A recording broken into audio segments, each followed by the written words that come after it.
folks, it's Jacqueline for Pixie Dust PhD. When you're planning your trip to Walt Disney World, you'll need to consider your dining plans pretty far in advance. So today we'll go over the basics of advanced dining reservations at Walt Disney World.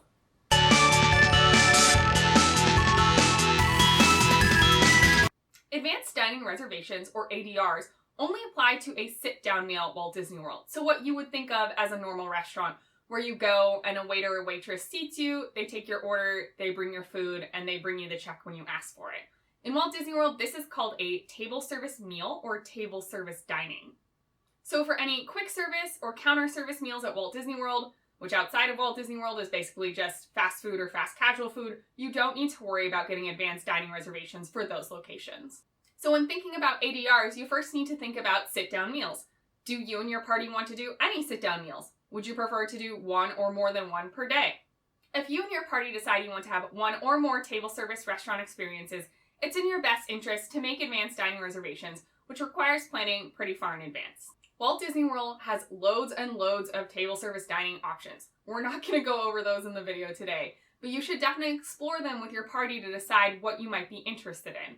You can do this by going to the Walt Disney World website, and then under the Things to Do tab, you'll see Dining and then Make a Reservation. This will automatically populate a list in alphabetical order of table service experiences available to you.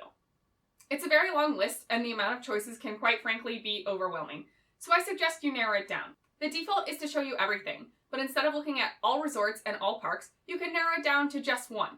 For example, if you know you and your party want to have a sit-down meal while you're at the Magic Kingdom, go ahead and select that Magic Kingdom checkbox to narrow your options. Then just hash it out with your party. Where are you guys interested in dining? Note that when I make these plans personally, I always like to have an A team and a B team.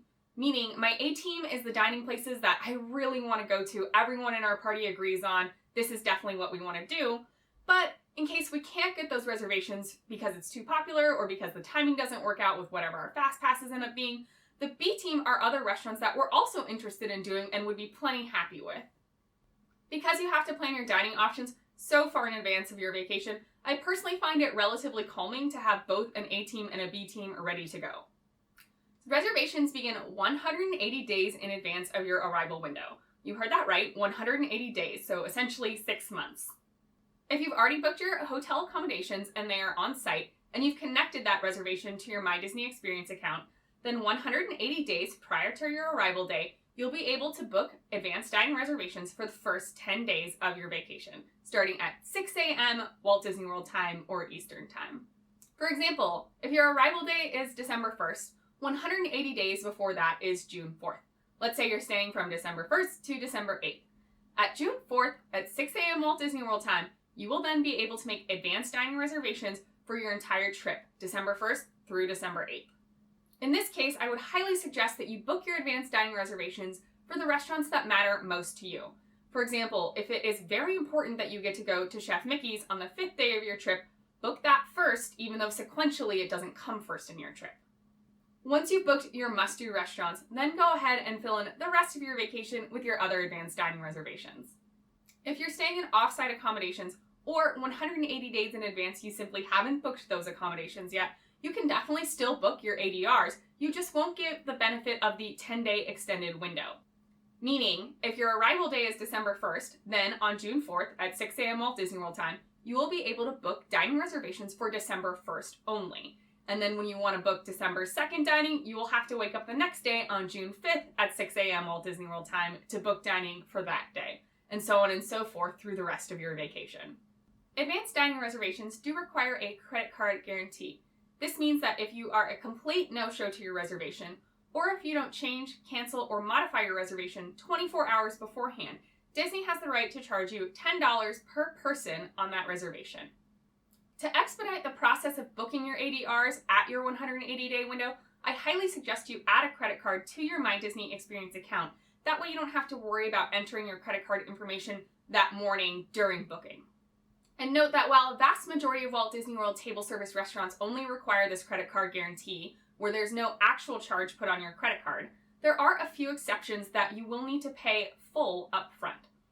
For example, a reservation at Skipper Canteen in the Magic Kingdom only requires this credit card guarantee. So you won't be charged anything on the day that you're actually booking the reservation. You would only be charged if you fail to show up or change your reservation 24 hours in advance. In contrast, at the Magic Kingdom, Cinderella's Royal Table requires you to pay in full up front. So on that day you're booking 180 days in advance, your credit card will be charged the full amount for all of your guests. If this is a budgetary concern for you to be paying that money up front 6 months in advance, definitely be sure to consult the Walt Disney World website at the various dining locations you're looking at to see if they require payment in full up front.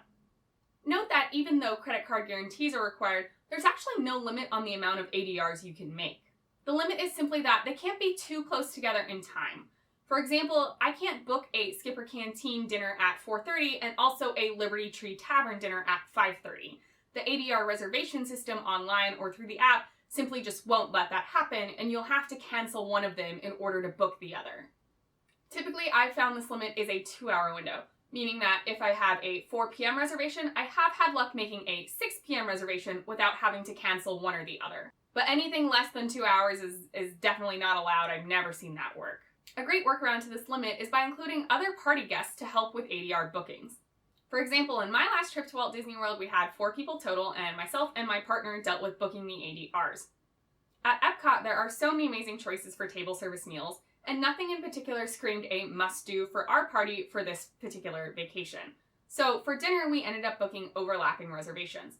I made a reservation at Tep and Edo for 4 guests at 7:30 p.m. And of course, I was specified on this reservation since I'm the one who booked it, but I left the other guests vague as just guests 2, 3, and 4 with the little blank Mickey head instead of specifying the people in my party. Now, since my partner wasn't specified in my party in my Tep and Edo reservation, my partner was able to go ahead and then make a reservation at the same time at another restaurant. In this case, it was Via Napoli. Having separate people in your party book dining reservations is a great way to get around the limit of not being able to book reservations within 2 hours of each other.